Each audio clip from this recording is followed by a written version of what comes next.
मध्य प्रदेश विधानसभा में उपनेता प्रतिपक्ष और कांग्रेस विधायक हेमंत कटारे की मुश्किलें एक बार फिर बढ़ गई। दुष्कर्म मामले में अब उनके खिलाफ दोबारा जांच होगी। सुप्रीम कोर्ट ने इस संबंध में आदेश जारी कर दिए हैं। आपको बता दें कि भोपाल में पत्रकारिता की पढ़ाई कर रही एक छात्रा ने जनवरी 2018 में कांग्रेस विधायक हेमंत कटारे के खिलाफ रेप, अपहरण और धमकी देने का आरोप लगाते हुए एफआईआर दर्ज कराई थी। मई 2019 में हेमंत कटारे पर यौन शोषण का आरोप लगाने वाली छात्रा ने आत्महत्या कर ली थी और फिर मामले की जांच पर हाईकोर्ट ने रोक लगा दी थी। इसके बाद सरकार सुप्रीम कोर्ट पहुंची। अब सुप्रीम कोर्ट ने डीआईजी की निगरानी में दोबारा जांच का आदेश दिया। साथ ही निर्देश दिए कि अगर हेमंत कटारे जांच में सहयोग करेंगे तो उन्हें गिरफ्तार नहीं किया जाएगा। वहीं मामले में कांग्रेस विधायक हेमंत कटारे ने कोर्ट के आदेश का सम्मान करते हुए खुद को निर्दोष बताया। उन्होंने कहा कि उन पर लगे सभी आरोप झूठे हैं। वहीं इस मामले में भाजपा विधायक प्रीतम लोधी ने कहा कि जांच जरूरी है ताकि पीड़िता की मौत की वजह और सच्चाई सामने आ सके।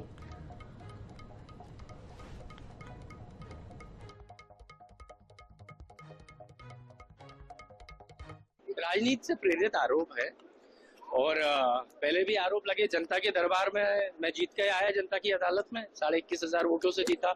बाद में फिर हाई कोर्ट में भी पूरी 7-7.5 साल जांच चली तो वहां पर भी जीत के आया, क्योंकि मैं नर्सिंग घोटाले को उठाया, जल जीवन मिशन के घोटाले को उठाया और सौरभ शर्मा वाला जो ट्रांसपोर्ट का परिवहन घोटाला था। तो इसका परिणाम है कि विपक्ष आवाज दबाने के लिए कोई ना कोई षड्यंत्र इस प्रकार के कर रहा है।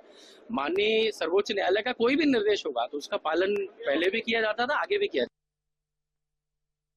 केस लगाया उसने, इन पे लगाया और उसने आत्महत्या कर ली। आदमी आत्महत्या कब करता है? जब चौतरफा से घिर जाता है, बहुत बड़ी मुसीबत है, उसकी कोई नहीं सुनता है। अगर कोई सुनने वाला होता है तो व्यक्ति आत्महत्या नहीं करता है। जब किसी ने नहीं सुनी है, और उसमें हेमंत कटारे जी से कहूंगा कि आप जांच में सहयोग करें, वही आपकी इंसानियत है, क्योंकि आप प्रतिनिधि हो।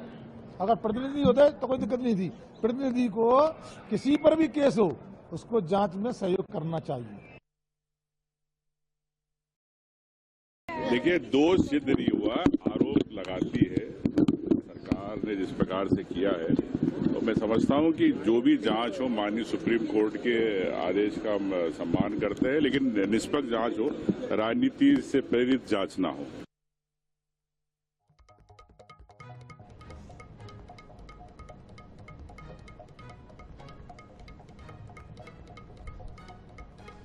और इस पर ज्यादा जानकारी के लिए बात करेंगे हमारे सहयोगी अंकुश मौर्य हमारे साथ जुड़ गए हैं। अंकुश, आपसे जानना चाहेंगे, चूंकि गंभीर आरोप थे और छात्रा ने जिस तरह से लगाए, जांच में सहयोग करेंगे तो शायद गिरफ्तारी भी नहीं होगी। क्या कुछ जानकारियां, तमाम प्रतिक्रियां आपके साथ साझा हुई हैं अब तक? देखिए, मामला 7 साल पुराना है। उस मामले को एक बार फिर सुप्रीम कोर्ट के आदेश के बाद वो जिंदा हो गया है। आदेश भले ही सुप्रीम कोर्ट का है, लेकिन उसके पीछे विपक्ष का जो कहना है कि षड्यंत्र रचा गया है, क्योंकि हाई कोर्ट ने उनकी जांच पे रोक लगा दी थी और हाई कोर्ट के आदेश के खिलाफ सरकार गई थी सुप्रीम कोर्ट के जांच को दोबारा शुरू किया जाए, नए एंगल से शुरू किया जाए, नए सिरे से शुरू किया जाए। तो सुप्रीम कोर्ट ने यह आदेश दिया है कि डीआईजी भोपाल रेंज की निगरानी में जांच होगी और जांच में हेमंत कटारे को सहयोग करना पड़ेगा। अगर वो सहयोग नहीं करेंगे तो गिरफ्तारी भी हो सकती है। तो जाहिर है कि इतना सब होने के बाद विपक्ष का सीधा आरोप है कि उनके हेमंत कटारे के उपनेता प्रतिपक्ष हेमंत कटारे के खिलाफ षड्यंत्र रचा जा रहा है और वो खुद भी बोल रहे हैं ये बात। उनका ये कहना है कि उन्होंने नर्सिंग घोटाला उठाया और तमाम घोटालों पर बात करी, और जो परिवहन घोटाला हुआ था और उस मामले में सीधे तौर पर हेमंत कटारे के निशाने पर पूर्व मंत्री भूपेंद्र सिंह थे।